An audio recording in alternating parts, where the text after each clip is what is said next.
Good afternoon, everybody, and my name is Marina, and I came from Windsor, Canada. I traveled for a couple of Hope meetings from Windsor, Canada, and oh, okay, so I'm a little bit nervous.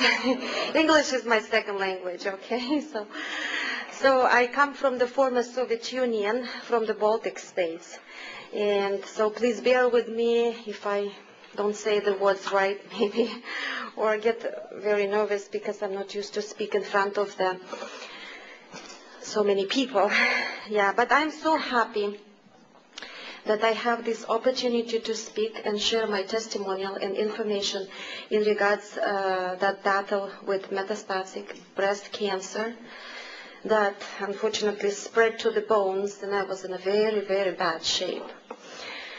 It was terrible, but since I participated in a couple of Hope meetings here, I know how it is important to have a life testimony, how it is encouraging for people, because unfortunately when I was diagnosed, I couldn't see anybody in front of me telling me the optimistic story of survival with stage 4 cancer and dying in a couple of weeks.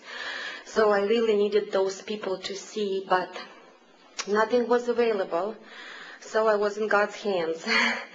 That's why, it's important to come to the meetings like that, because through these meetings you can get hope, and hope is the most important thing. That's why so many people die, because they just lose hope, especially with the traditional medicine and doctors, how they talk to you and what they say to you. 2 weeks to live, and that's it. It's very discouraging. So that's why I just want to briefly tell you my story with some details to show how bad it was. So if you happen to see some people in that situation, so you can encourage them and say that there is hope. I'm still in the battle because it happened a year ago, but that Cantron Wellness program changed my life totally, changed the quality of life. Nobody believes.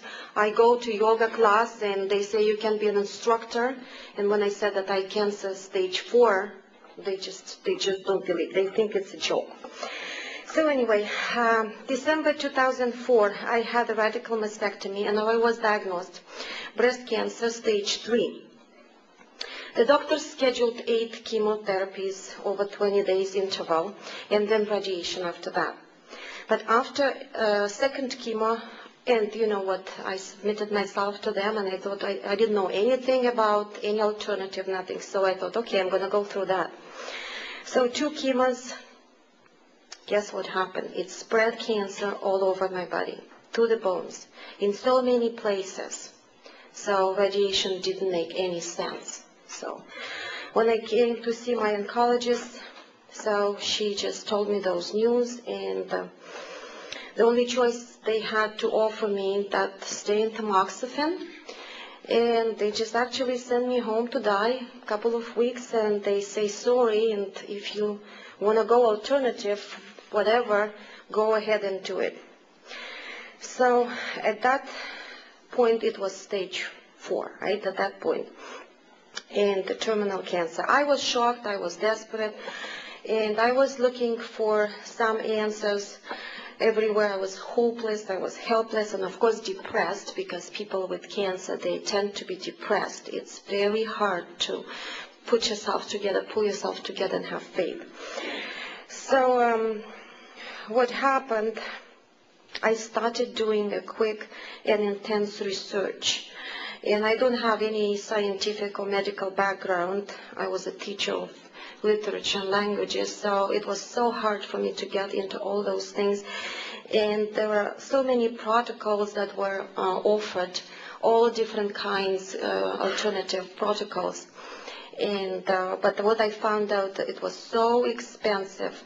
And at that time I was a student at St. Clair College, and one of the students, she told me there is a good product my friend is using, and she was cured from cancer, go and talk to her. So I didn't have any like that luxury to go and check more and spend more time doing some studies, because I had to do something right away.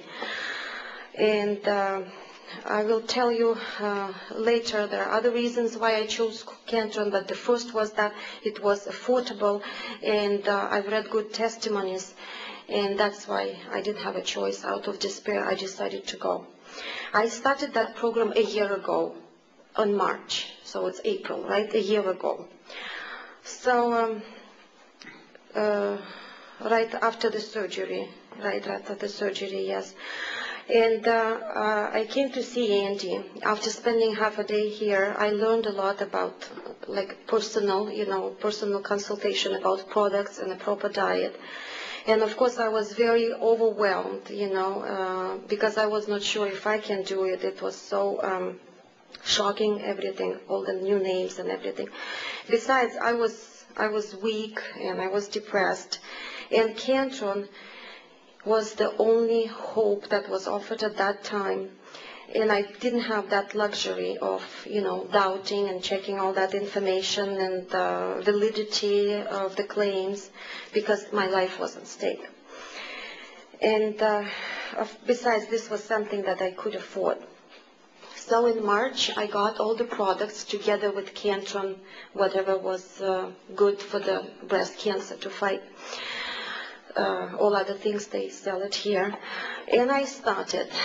And 2 months later, when I came to see my oncologist, who was very actually surprised to see me, and we did the bone scan. This is the only way to see how I'm doing, because blood work doesn't show anything. And the blood scan showed that the cancer stabilized. There is no more new spots. And the doctors was shocked and surprised, because that cancer was aggressive and quickly spread. Supposed to spread quickly. It's by the testing that they did. So it was not slow cancer. It was just, quickly spreading. Since that, I was very happy. I continued the program. It was just such a big inspiration for me. And I kept my daily regimen in order and stay on course with the wellness program, because the proper diet is included, exercise is included, and all other stuff, like keeping those hours and taking everything in the right time.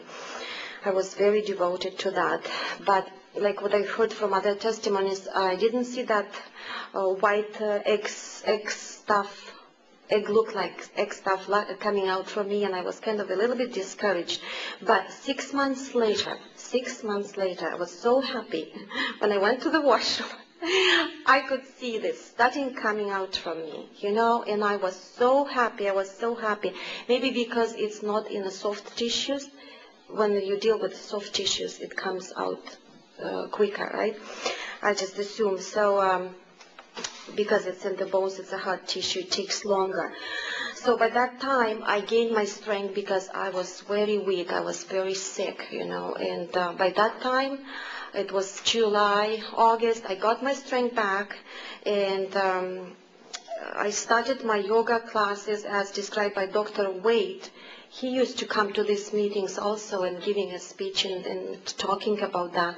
So he inspired me greatly, and I was able to do, and that helped. Yoga exercises helped me a lot with my mental, emotional, and physical improvement.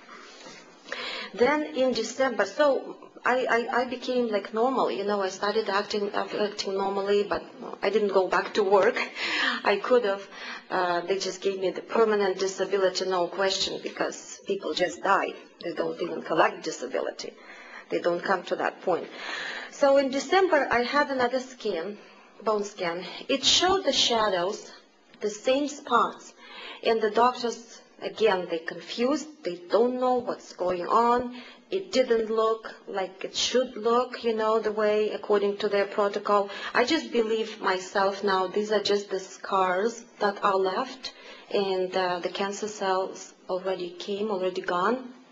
But I still have, I guess, a couple of years to go for sure, and I will continue staying on the program to make sure that every cancer cell is out of my body. So the doctors could say, okay, keep doing what you're doing. We don't know what you're doing, and we don't want to hear what you're doing. Keep